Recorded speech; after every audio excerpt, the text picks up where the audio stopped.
কিন্তু আশা করি আল্লাহর রহমতে তোমরা সবাই ভালো আছো। আজকে আমি মহাকর্ষ অভিকর্ষ অধ্যায়ের আরেকটি গুরুত্বপূর্ণ লেকচার শুরু করছি। তো আজকে আমরা যে টপিকটা নিয়ে শুরুতে আলোচনা করব সেটা অলরেডি আমি এখানে লিখে রেখেছি, সেটা হচ্ছে মুক্তিবেগ বা স্কেপ ভেলোসিটি ইংলিশে বলা হয়।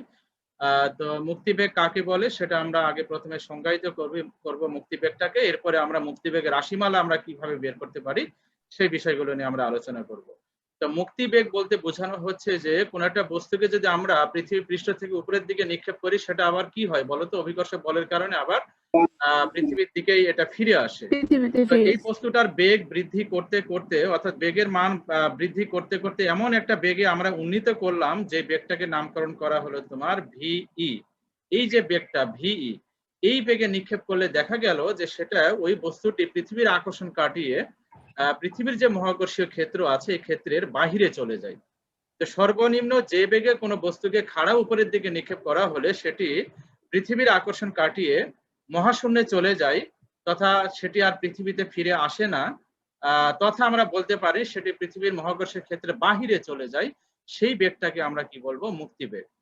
তাহলে মুক্তিবেগটাকে আমরা কিভাবে ডিফাইন করলাম যে সর্বনিম্ন এই মুক্তিবেগটাকে ভিই দিয়ে প্রকাশ করা হয়। হ্যাঁ, ওই যে স্কেপের ই আনা হয়েছে আর ভেলোসিটির ভি আনা হয়েছে, তাহলে মুক্তিবেগটাকে আমরা ভিই দিয়ে প্রকাশ করি। তাহলে কোন বস্তুকে সর্বনিম্ন যে কোন বেগ থেকে বড় হবে নিক্ষেপ করা হলে সেটি পৃথিবীর আকর্ষণ কাটিয়ে মহাশূন্যে চলে যায়, সেই বেগটাকে বলা হচ্ছে তোমার মুক্তিবেগ। কে কি যেন প্রশ্ন করলা, বলো। স্যার এটা কোন বেগ থেকে বড় হবে? এটা হচ্ছে এই যে এই বেগের মানটা বৃদ্ধি করতে করতে, ধরো তুমি কোনো একটা বস্তুকে যদি 10 মিটার পার সেকেন্ড বেগে উপরের দিকে নিক্ষেপ করো, তাহলে কি এটা পৃথিবীর আকর্ষণ থেকে মুক্ত হবে? না। তাহলে কি তার মানে আমি এই বেগের মানটা, এই যে বেগের মানটা এটা কিন্তু এটার সাথে সংশ্লিষ্ট না, এই বেগের মানটা আমি আস্তে আস্তে বৃদ্ধি করতেছি। তো আস্তে আস্তে বৃদ্ধি করতে করতে যখন তোমার এই বেগের মানটা অর্থাৎ ভি যখন তোমার ভিইর সমান হয়ে যাবে, তখন কি হবে, তোমার এই ভিই বেগে নিক্ষেপ করা হলে সেটি পৃথিবীর আকর্ষণ থেকে কি হয়ে যাবে, মুক্তিবেগ, মুক্তি হয়ে যাবে। তো যে বেগে তুমি নিক্ষেপ করলে সেটা পৃথিবীর আকর্ষণ থেকে মুক্ত হয়ে গেল, সেই বেগটার নামই হচ্ছে মুক্তিবেগ। তাহলে বলো তো মেহেরিন আক্তার, বলো মুক্তিবেগ কাকে বলে, সংজ্ঞায়িত করো। মেহেরিন আক্তার, মেহেরিন আক্তার কি শুনতে পাচ্ছ?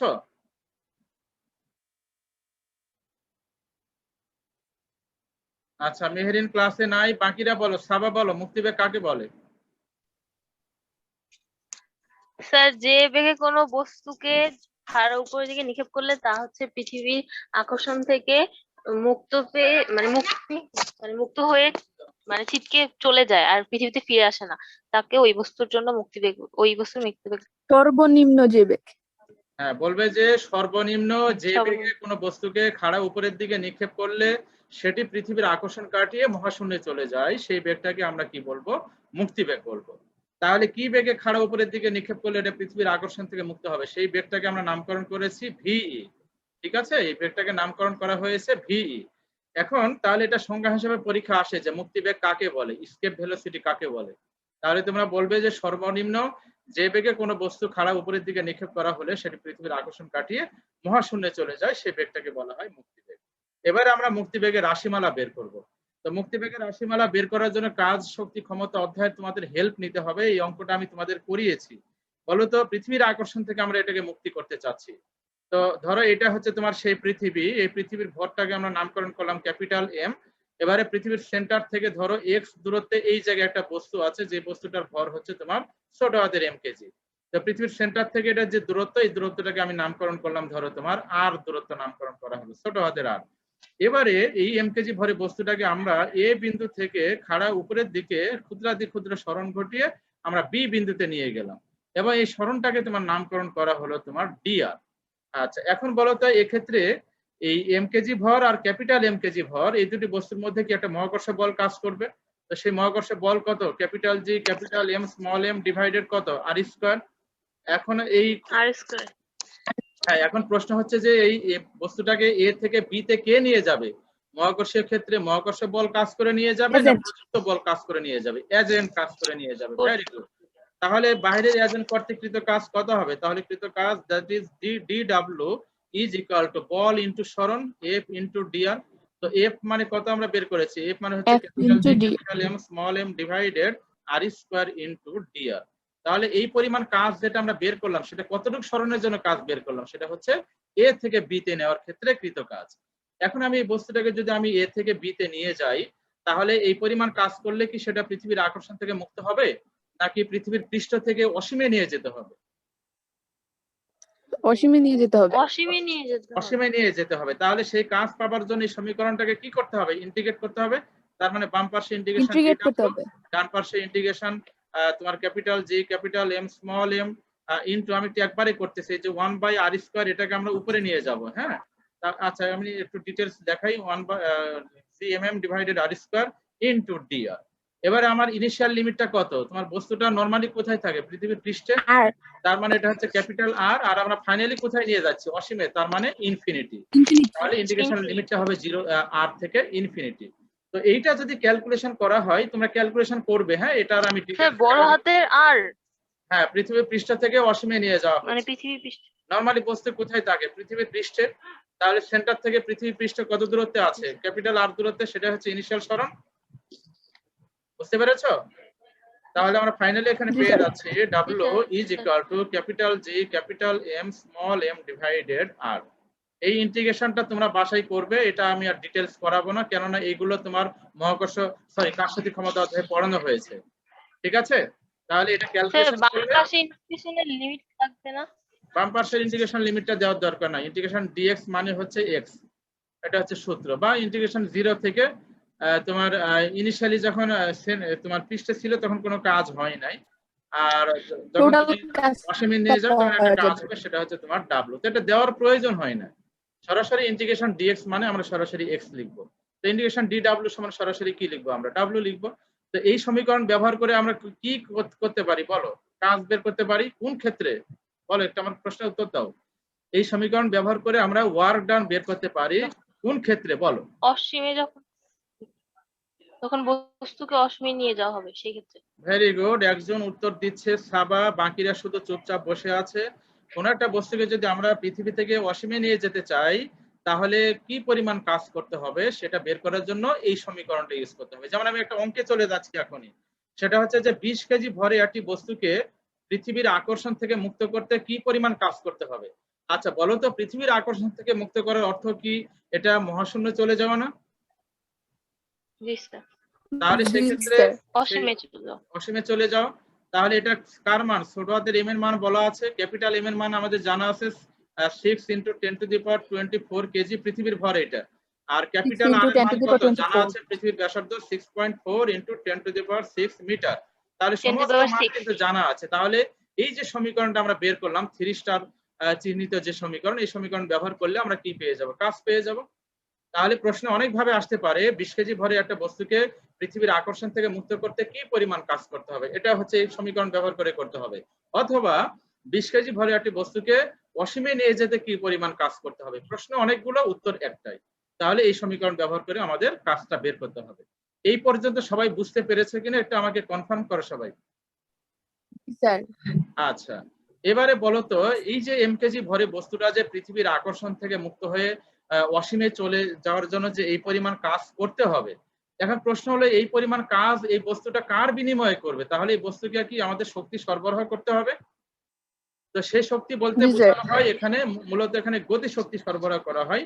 তাহলে সেই গতি শক্তি অর্থাৎ তোমার ই কে কাইনেটিক এনার্জি, সেটা কার সমান হয়ে যাবে? কৃত কাজের সমান হবে।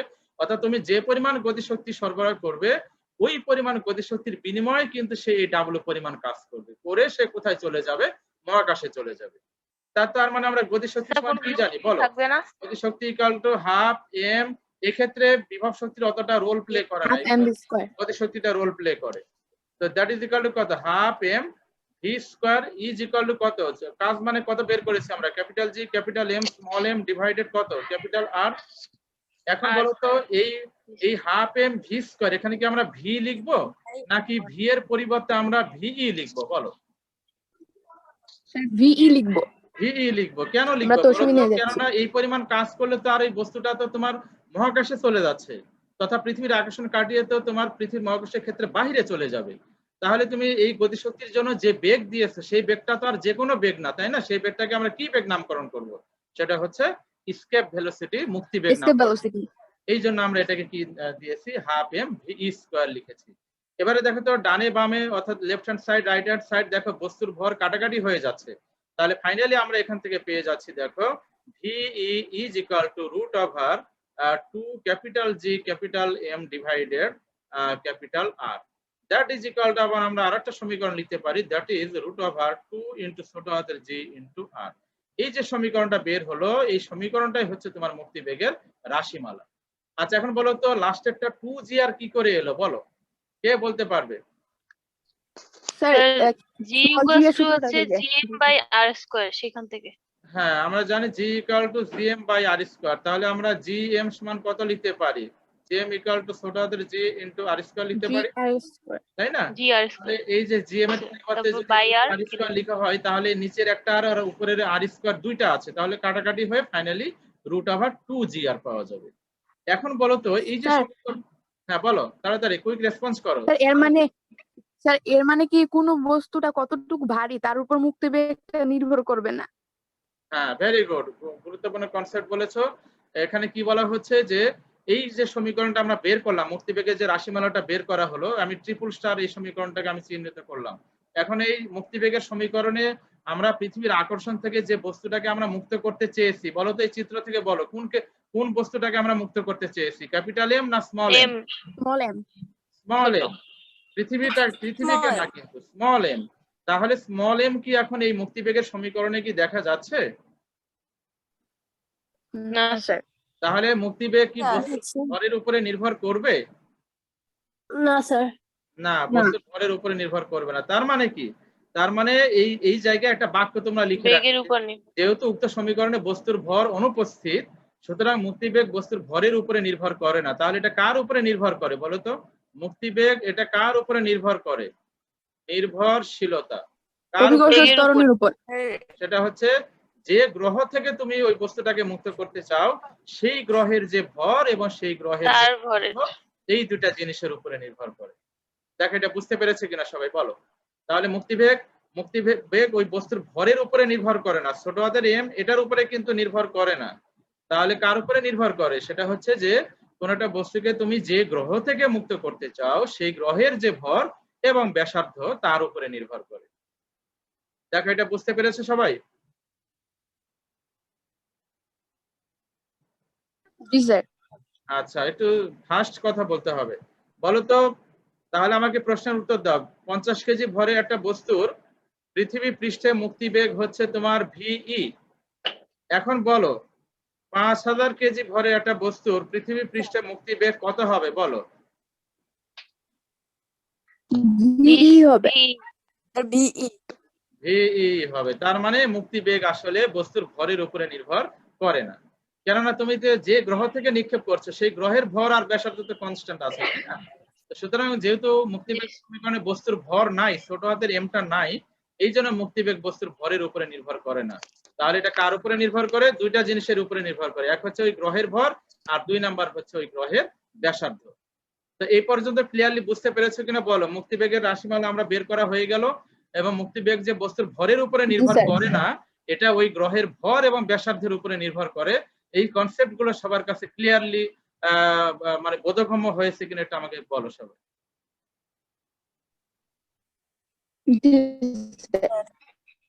কি বুঝতে পেরেছে সবাই? জি স্যার। আচ্ছা এবারে যদি আমরা একটা অঙ্ক করতে চাই, পৃথিবী পৃষ্ঠে কোন বস্তুর মুক্তিবেগ কত হবে পৃথিবী পৃষ্ঠে? তো পৃথিবী পৃষ্ঠে আমরা কি জানি বলতো? অর্থাৎ পৃথিবী থেকে কোনো একটা বস্তুকে যদি উপরের দিকে নিক্ষেপ করা হয় তাহলে মুক্তিবেগটা কত হবে সেটা আমরা বের করতে চাচ্ছি। তো পৃথিবীতে পৃথিবী পৃষ্ঠে জি এর মান কত ধরা হয়? 9.8, তাই না? 9.8 মিটার সেকেন্ড স্কয়ার। আর পৃথিবীর ব্যাসার্ধ কত? r = 6.4 × 10⁶ metre. তাহলে আমরা মুক্তিবেগ ইজিলি বের করতে পারি, v that is equal to √2g × r। এটা আমরা ইউজ করব সরাসরি। তাহলে √2 × g মানে হচ্ছে 9.8 × r মানে হচ্ছে 6.4 × 10⁶। এইটা যদি ক্যালকুলেশন করা হয় তাহলে ফাইনালি তোমার 11190 এইরকম একটা রেজাল্ট চলে আসে তোমার, এত মিটার পার তোমার সেকেন্ড। এইটাকে যদি কিলোমিটার পার সেকেন্ড আনা হয় তাহলে এটাকে রাউন্ড ফিগারে 11.2 কিলোমিটার পার সেকেন্ড। তাহলে বলো পৃথিবী পৃষ্ঠে কোনো বস্তুর মুক্তিবেগ কত? পৃথিবী পৃষ্ঠে মুক্তিবেগ কত? 11.2 কিলোমিটার পার সেকেন্ড। 11.2 হ্যাঁ, কিলোমিটার পার 11.2 কিলোমিটার পার সেকেন্ড। তাহলে মুক্তিবেগ আমরা সিম্পল একটা অঙ্ক করলাম যে পৃথিবী পৃষ্ঠ থেকে যদি কোনো বস্তুকে মুক্ত করা হয় তাহলে কত বেগ দিতে হবে, সেই বেগের মানটা হচ্ছে এইটা। তার মানে আমরা বলতে পারি যে ওই যে কিছুক্ষণ আগে যে বলা হলো যে 50 কেজি ভরে বস্তুকে পৃথিবীর আকর্ষণ থেকে মুক্ত করতে যে পরিমাণ বেগ দিতে হবে এত কিলোমিটার পার সেকেন্ড, 5000 কেজি ভরে কোনো বস্তুকে যদি পৃথিবীর আকর্ষণ থেকে মুক্ত করতে চাও তাহলে পৃথিবী পৃষ্ঠ থেকে তোমার এই পরিমাণ বেগই তোমার দিতে হবে, সেম পরিমাণ বেগ তোমার দিতে হবে। কেননা তোমার মুক্তিবেগ আসলে বস্তুর ভরের উপরে নির্ভর করে না, ঠিক আছে? তাহলে এটা গ্রহের উপরে নির্ভর করে, যে গ্রহ থেকে তুমি এটা নিক্ষেপ করতে চাও সেই গ্রহের ভর এবং ব্যাসার্ধের উপরে নির্ভর করবে। So that is the escape velocity. এবারে চলে আসো আমরা গুরুত্বপূর্ণ আর একটা টপিকের দিকে যাব, সেটা হচ্ছে তোমার কৃত্রিম উপগ্রহ।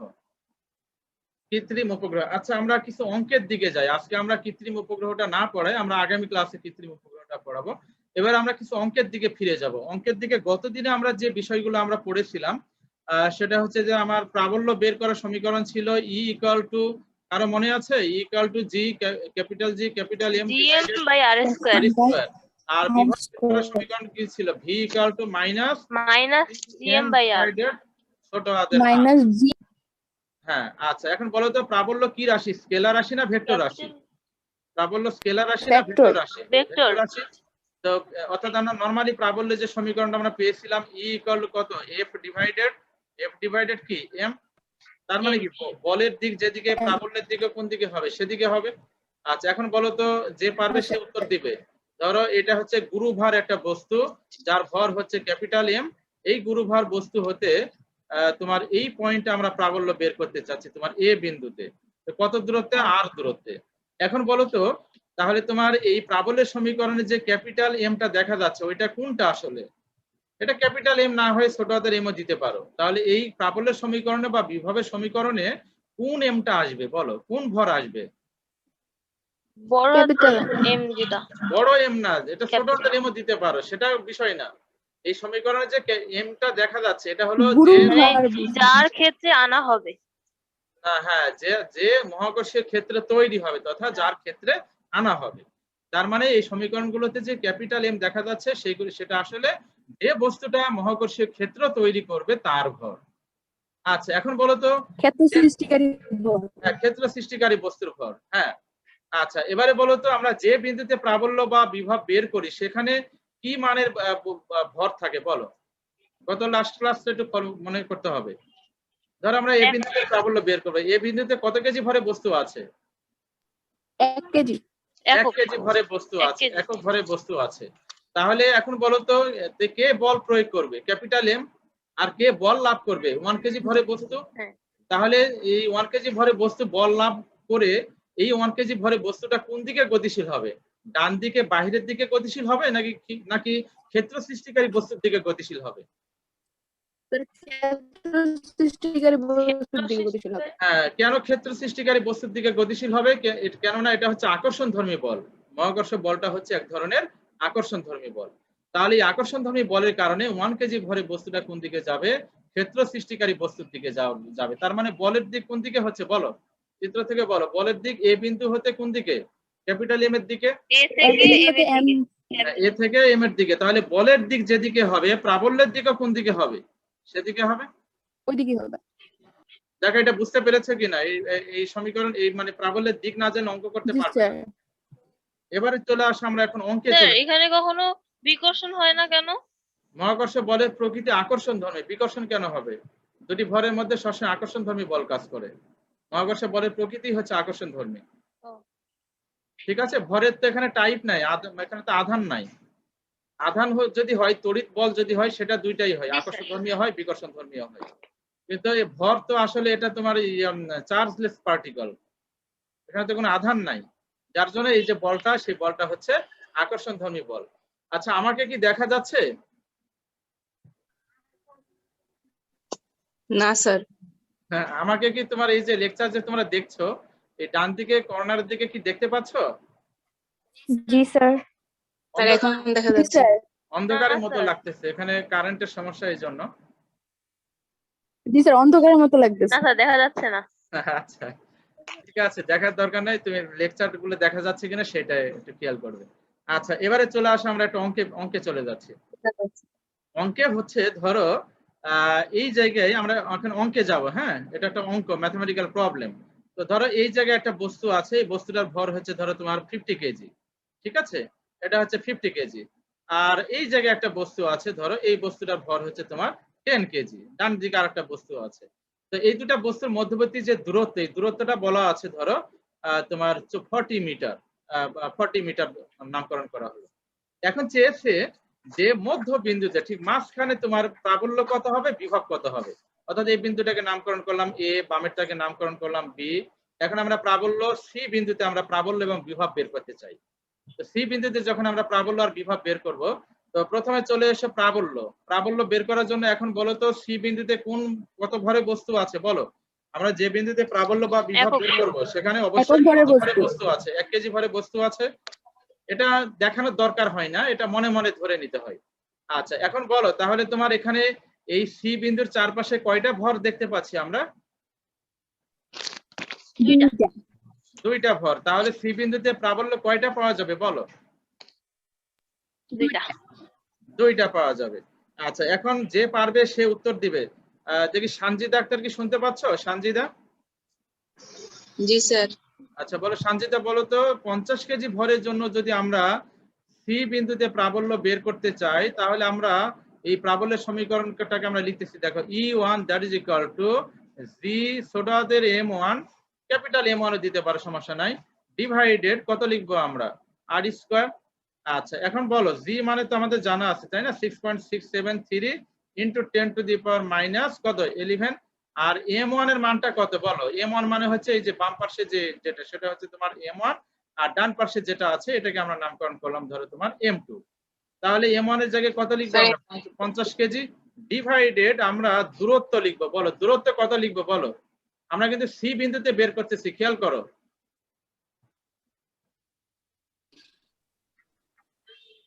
আচ্ছা যে পারো সে বলো, সঞ্জিদার রেসপন্স নাই। স্যার 20 যে মিটার। কোনো হ্যাঁ এই যে আর যেটা এই আর এর মানটা কিন্তু 20 মিটার হবে। কেন 20 মিটার হবে? কেননা আমরা মধ্যবিন্দুতে প্রাবল্য বিভব বের করছি। মধ্যবিন্দুতে বলছি। ঠিক আছে, এই জন্য তোমার এটা তার টোটাল দূরত্ব কত বলা আছে? 40 বলা আছে। 40 বলা আছে, তার অর্ধেক করে নিতে হবে। এই জন্য আমরা এখানে কি লিখবো? 20 মিটার, তার উপরে কি লিখতে হবে? স্কয়ার লিখতে হবে। তাহলে ফাইনালি এটা ক্যালকুলেশন করলে কত নিউটন পার কেজি হয় এটা কিন্তু আমরা বলে দিতে পারি, এত নিউটন পার কেজি। এই ক্যালকুলেশনটা বাসায় করবে, এখানে করার দরকার নাই। এইটা ক্লিয়ারলি বুঝতে পেরেছি কিনা বলো? প্রথম ভরের জন্য আমরা প্রাবল্য বের করলাম। এবারে বলো এই প্রাবল্য কি স্কেলার রাশি না ভেক্টর রাশি? ভেক্টর। তাহলে ভেক্টর মানে কি? এটা মান বের করলাম, এখন এর ডিরেকশন কোন দিকে হবে বলো? ভেক্টরের কনসেপ্ট অ্যাপ্লাই করতে হবে। সি হতে এর দিকে। সি থেকে এর দিকে, ভেরি গুড, অনেক ধন্যবাদ, সবাই পেরেছো। তাহলে সি থেকে এর দিকে, তাহলে আমরা চিত্রে এখানে দেখাতে হবে কিন্তু E1 এর ডিরেকশন হচ্ছে তোমার কোন দিকে? সি থেকে এর দিকে, বাম দিকে। আচ্ছা এবারে চলে আসে, এখনো কিন্তু অঙ্কটা হয় নাই। এবারে বি বিন্দুতে যে 10 কেজি ভরে বস্তু আছে তার জন্য তো প্রাবল্য আমরা পাবো তাই না? তাহলে সেটা 10 কেজির জন্য আমরা কি লিখবো বলো? 10 কেজির জন্য কোথায় বের করা হচ্ছে? ওই সি বিন্দুতে বের করা হচ্ছে। ঠিক আছে, তাহলে আমরা কি লিখবো? E2 that is equal two কি লিখবো? GM2 ডিভাইডেড কত? আর স্কয়ার, দূরত্ব ওটাই আছে। তাহলে এখানে জি মানে হচ্ছে 6.673 into 10 to the power minus 11 into M2 এর জায়গায় কত লিখবো বলো? 10 কেজি ডিভাইডেড দূরত্ব কত? 20, তার উপরে স্কয়ার। এইটা ক্যালকুলেশন করলে আর একটা মান তৈরি হবে এবং এটার একক হচ্ছে কত হবে? নিউটন পার কেজি হবে। এখন বলো এই প্রাবল্যের দিক কোন দিকে হবে বলো? E2 প্রাবল্যের দিক কোন দিকে হবে? চিত্রে চলে যাও। সি থেকে বি এর এটা দিকে। হচ্ছে সি থেকে বি এর দিকে। সি থেকে বি এর দিকে। সি থেকে বি এর দিকে, ভেরি গুড। তার মানে ক্ষেত্র যে তৈরি করবে সেই বস্তুর দিকেই হবে প্রাবল্যের দিক। তার মানে E2 ডিরেকশন কিন্তু সি থেকে বি এর দিকে হয়েছে। তাহলে বলো তো সি বিন্দুতে যে আমরা দুইটা প্রাবল্য পেলাম E1 আর E2, এই দুইটা কি একই দিকে ক্রিয়াশীল না পরস্পর বিপরীত দিকে ক্রিয়াশীল? বিপরীত দিকে ক্রিয়াশীল। বিপরীত দিকে কি বি বিন্দুতে যে লব্ধি প্রাবল্য হবে সেই লব্ধি প্রাবল্য এখন আমরা লিখবো তোমার লব্ধি প্রাবল্য E at point C that is equal two বড়টা থেকে ছোটটা কি করতে হবে? মাইনাস করতে হবে, একটা থেকে আরেকটা বিয়োগ করতে হবে। কেন বিয়োগ করতেছি আমরা? কেননা দুইটা প্রাবল্য পরস্পর বিপরীত দিকে ক্রিয়া করছে। তো দুইটা প্রাবল্য পরস্পর জি, স্যার। বিপরীত দিকে ক্রিয়া করার কারণে তোমার একটা থেকে আরেকটা মাইনাস করতে হবে। কোনটা বড় বলো, E1 বড় না E2 বড়? চিত্র এখান থেকে বলা E1 যায় E1 E1 টা বড় হবে। তাহলে লব্ধি প্রাবল্য at point C that is equal to আমরা লিখতে পারি E1 minus E2। দেখো এই জ্ঞানগুলো কোত্থেকে এসছে? ভেক্টর থেকে এসছে কিন্তু। তাহলে ভেক্টরের যে জ্ঞান সেটা কিন্তু সবসময় তোমাকে মনে রাখতে হবে, ভেক্টরের জ্ঞানগুলো কিন্তু ভুলে গেলে চলবে না। তাহলে দেখো প্রাবল্য বের করতে স্যার যে হ্যাঁ বলো। না স্যার যে ক্ষেত্র তৈরি করবে সব তার দিকেই যাবে, হ্যাঁ প্রাবল্যের সেদিকে দিশা যাবে তার তো। দিকেই হবে। ক্ষেত্র সৃষ্টিকারী বস্তু হচ্ছে গুরুভার বস্তু, ওই গুরুভার বস্তু কখনো গতিশীল হবে না। 1 কেজি ভরের বস্তুটা কি হবে? গতিশীল হবে। তার মানে ক্ষেত্র সৃষ্টিকারী বস্তুটা স্থির থাকবে, আর যে বিন্দুতে প্রাবল্য বের করবে 1 কেজি ভরে যে বস্তুটা আছে সেই তোমার আকর্ষণ বলের কারণে ওই ক্ষেত্র সৃষ্টিকারী বস্তুর দিকে গতিশীল হবে। তার মানে সেই দিকে বল লাভ করবে। তো বল বল যেদিকে লাভ করবে প্রাবল্যের দিকে কোন দিকে হবে? সেদিকে হবে, যেটা আমরা এতক্ষণ ব্যাখ্যা করলাম। তাহলে এই যে লব্ধি প্রাবল্য যেটা বের হলো ইসি, এই লব্ধি প্রাবল্যের দিকটা কোন দিকে হবে বলো? লব্ধি প্রাবল্যের দিক কোন E দিকে থেকে হবে? এর দিকে সি থেকে এ এর দিকে। E1 এর দিকে তথা সি থেকে এর দিকে, কেননা আমার এখানে E1 টা বড়। তাহলে লব্ধি প্রাবল্যের দিক কোন দিকে হবে? E1 এর দিকে হবে। তাহলে দেখো আমরা প্রাবল্য বের করার যে কনসেপ্টটা, এই অঙ্কটা সবাই বুঝতে পেরেছো কিনা এটা আমাকে বলো সবাই। জি স্যার বুঝতে পারছি। আচ্ছা এবারে চলে আসো, এখন আমরা বিভব বের করব সি বিন্দুতে। বিভব কি স্কেলার রাশি না ভেক্টর রাশি? স্কেলার। স্কেলার রাশি। তাহলে বিভবের ক্ষেত্রে আর আমার ঝামেলা নাই। বিভবের ক্ষেত্রে আমরা সরাসরি লিখবো ভিসি দ্যাট ইজ ইকুয়াল কি লিখবো আমরা? V1 plus V2। ঠিক আছে, তো V1 মানে কত? GM1 ডিভাইডেড কত, আর এখানে মাইনাস সাইন চলে আসবে কিন্তু, আর সূত্রে যে প্লাস প্লাসই থাকবে, মাইনাস GM2 ডিভাইডেড কত লিখবো আমরা? আর লিখবো। দ্যাট ইজ ইকুয়াল ফাইনালি আমরা এখান থেকে পেয়ে যাব C ডিভাইডেড মাইনাস, প্রথমে কমন নিয়ে নিলাম, G ডিভাইডেড R ইনটু আমরা এখানে লিখতে পারি M1 প্লাস M2। দেখো তো এটা বুঝতে পেরেছে কিনা সবাই? মাইনাস জি মানে হচ্ছে তোমার 6.673 into 10 to the power minus 11। এটা এখানে কিন্তু দিকের আর কোনো ব্যাপার নাই, দিকের ব্যাপারটা নাই বলেই তুমি সরাসরি এখানে কি করেছো, তুমি এই দুইটা অ্যালজাব্রিক সাম করেছো, যোগ করেছো। কিন্তু প্রাবল্যের ক্ষেত্রে কিন্তু দুটো অ্যালজাব্রিক সাম করা যাবে না, কেননা ওটা তো স্কেলার রাশি না, ওটা ভেক্টর রাশি। তাহলে ভেক্টর রাশি হবার কারণে কোন বিবেচনায় আমাদের যোগ করতে হবে? দিক বিবেচনায় যোগ করতে হবে, দিকের বিবেচনা। দিকের বিবেচনায়। ঠিক আছে, আর বিভব যেহেতু স্কেলার সুতরাং এটা অ্যালজাব্রিক সাম করলে হয়ে যাবে। তো বিভবের সমীকরণে মাইনাস আসছে, তাহলে দুইটার জায়গায় মাইনাস দিতে হবে। এবারে ক্যালকুলেশন করলে তোমার এই রেজাল্টটা তৈরি হবে। আর আর এর মানটা কত বলো? আর হচ্ছে তোমার 20, আর এখানে M1 এর মান হচ্ছে 50, আর M2 এর মান হচ্ছে তোমার 10। তাহলে এটা ক্যালকুলেশন করলে সামথিং একটা রেজাল্ট তৈরি হবে। এত জুল পার কি হবে? একক হচ্ছে তোমার কেজি, জুল পার কেজি। দেখো বিভব বের করার কনসেপ্টটা সবাই বুঝতে পেরেছে কিনা এটা আমাকে বলো। জি স্যার আচ্ছা বুঝতে পারছি। এবারে চলে আসো, একটু গুরুত্বপূর্ণ অঙ্কের দিকে আমরা যাব। গুরুত্বপূর্ণ স্যার অঙ্কের, মাইনাস সাইনটা কি বোঝাচ্ছে? হ্যাঁ মাইনাস সাইনটা, লাস্টে যে অ্যানসার লাইনটা মাইনাস মাইনাস। সাইনটা থাকবে, অ্যানসারে মাইনাস মাইনাস থাকবে, বিভবের আনসারে অবশ্যই মাইনাস থাকবে। ঠিক আছে,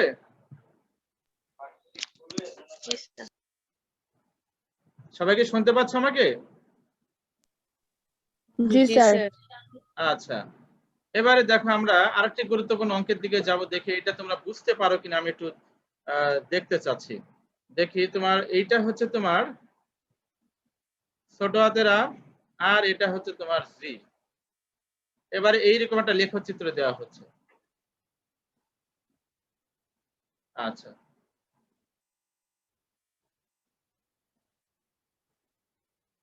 এইটা হচ্ছে ছোট হাতের, এটা হচ্ছে এ বিন্দু, এটাকে আমরা নামকরণ করলাম এ বিন্দু। এই জায়গায় আমরা একটা বিন্দু নিয়েছি, ধরো এই বিন্দুটাকে নামকরণ করলাম আমরা বি বিন্দু। তো এ থেকে বি এর যে দূরত্ব, এটা সৃজনশীল প্রশ্ন আমি তৈরি করতেছি। ধরো এটা হচ্ছে তোমার 20 কিলোমিটার। এ থেকে বি এর যে দূরত্ব এটাকে বলা হচ্ছে 20 কিলোমিটার। এখন এখানে আমরা একটা সৃজনশীল প্রশ্ন তৈরি করতেছি। 20 কেজি ভরের বস্তুকে, আচ্ছা 20 না দিয়ে 50 কেজি ভরের একটা বস্তুকে আমরা এ থেকে বি তে নিয়ে যাব। এ থেকে কোথায় নিয়ে যাচ্ছি? বি তে।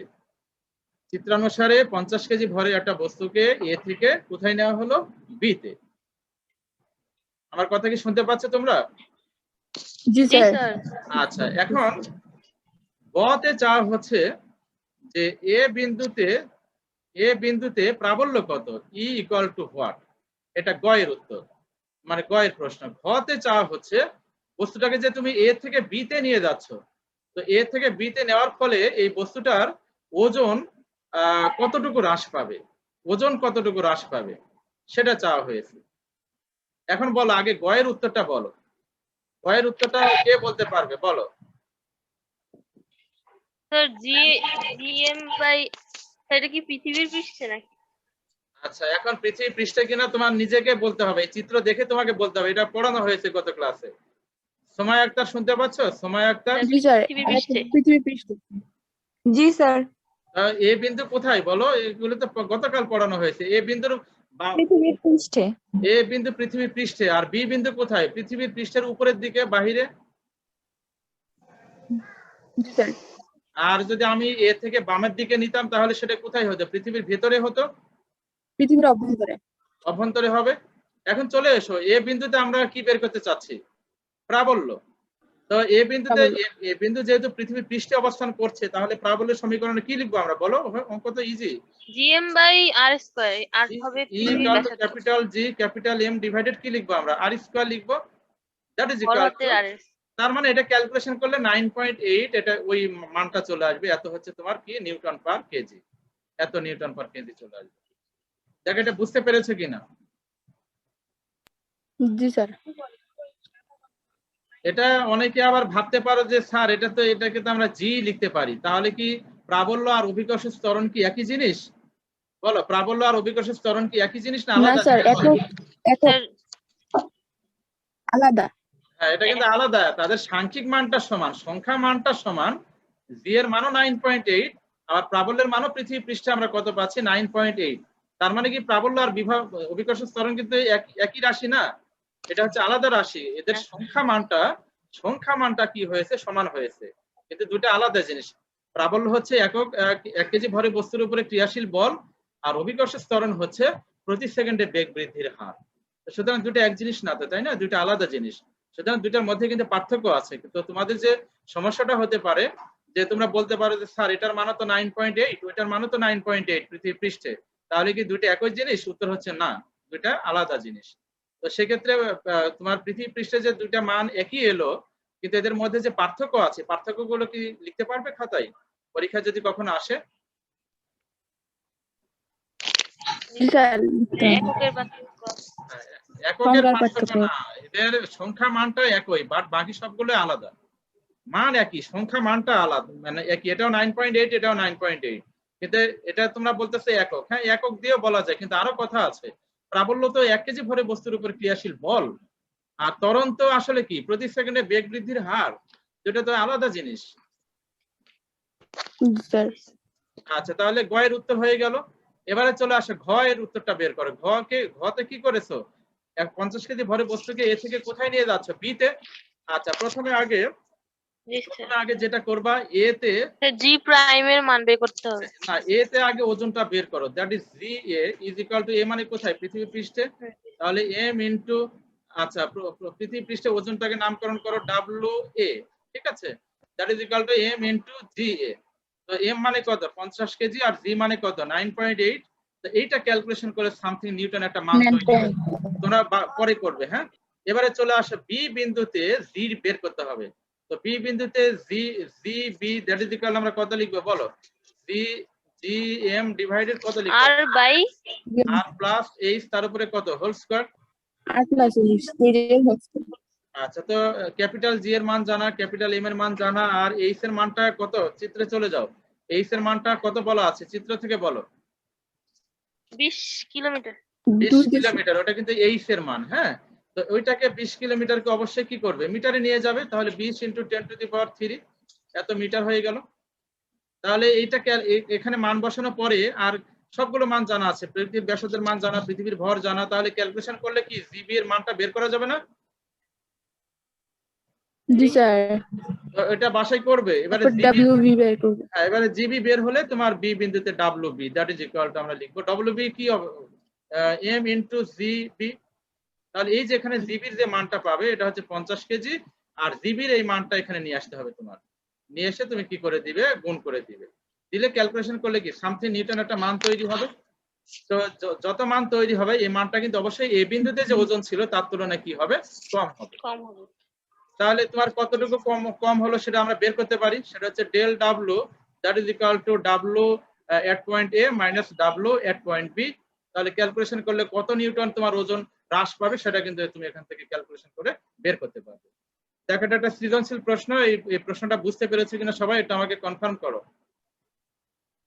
জি স্যার, এই বুঝতে বিন্দুতে পারছি। যদি আমি প্রাবল্য না আছে বিভব চাইতাম তাহলে কি অঙ্কটা করা যাবে না?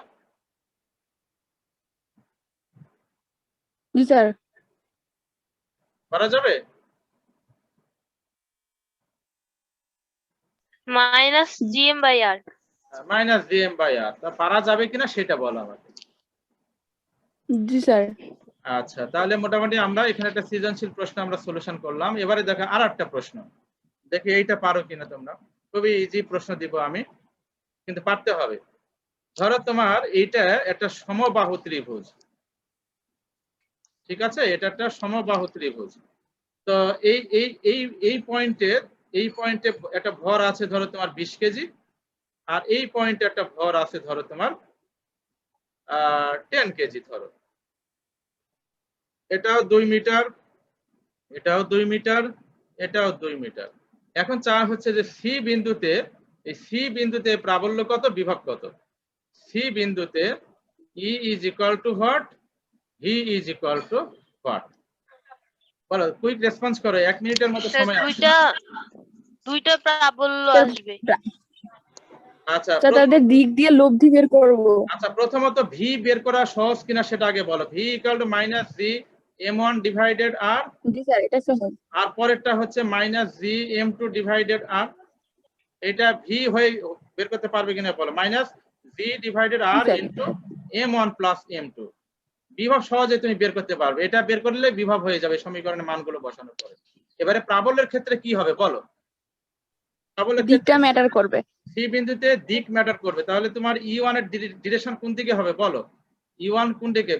20 কেজি ভরের জন্য সি বিন্দুতে যে প্রাবল্য E1 তার ডিরেকশন কোন দিকে হবে বলো। সি থেকে 20 কেজি ভরের মধ্যে। সি থেকে 20 কেজির দিকে আসবে। 20 সি কেজি থেকে 20 কেজি ভরি বস্তুর দিকে, তার মানে এটা হচ্ছে E1। আর E2 ডিরেকশন কোন দিকে হবে এই 10 কেজি ভরি বস্তুর জন্য? 10 সি থেকে 10 কেজি কেজি ভরের ভরের বস্তু। দিকে। থেকে 10 কেজি ভরি বস্তুর দিকে, তার মানে এটা হচ্ছে তোমার E2। তাহলে এখন বলো E1 আর E2 কি একই দিকে না বিপরীত দিকে ক্রিয়াশীল, নাকি অন্য কোনো দিকে ক্রিয়াশীল বলো। অ্যাঙ্গেলে ক্রিয়াশীল। অ্যাঙ্গেলে ক্রিয়াশীল। তাহলে সেই লব্ধি প্রাবল্য EC that is equal to কোন সূত্রটা আসবে বলো। ওই যে সামান্তরিক সূত্র E1 square plus E2 square plus square plus 2E1 E2 cos alpha. আলফার জায়গায় কত ডিগ্রি আসবে এটা আমাকে বলো। 60 60 ডিগ্রি। ডিগ্রি। কেননা এটা সমবাহু ত্রিভুজ, সমবাহু ত্রিভুজ